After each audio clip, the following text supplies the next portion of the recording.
ఈ వార్చినప్పుడు పిండినప్పుడు ఆ నీళ్ళల్లో ఏమవుతుందో తెలుసా, వాటర్ సాల్యుబుల్ విటమిన్స్ అన్నీ అందులోకి వస్తాయి, వాటర్ సాల్యుబుల్ మినరల్స్ లాంటివి కూడా అందులోకి వస్తాయి. కొన్ని మినరల్స్ కూడా వాటర్ సాల్యుబుల్ ఉంటాయి అన్నమాట.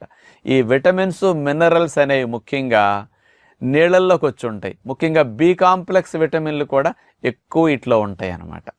అంచేత ఇట్లాంటివన్నీ కూడా నీళ్ళల్లో ఉంటాయి. మరి మనం అసలు కూరగాయల్లో ఉండే లిక్విడ్ని ఇట్లా పిండేసి పారమోసేసామనుకోండి, మరి అంత ఖర్చు పెట్టుకుని కూరగాయలు కొనుక్కొచ్చుకుని వీటిని ఇట్లా పారేస్తే మంచిది కాదు కదా.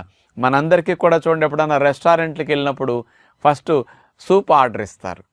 ఎందుకంటే మిగతా ఐటమ్స్ తయారు చేయడానికి వారికి ఒక అరగంట పడుతుంది. ఈలోపు మనకు కొంచెం బోర్ కొట్టకుండా ఏదో ఒకటి తాగిన ఫీలింగ్ ఉండాలి, ఆకలిని రగిల్చడానికి ఎపటైజర్ లాగా వెజిటబుల్ సూప్ తెప్పించుకుంటారు అందరూ. మరి అక్కడ అంత కాస్ట్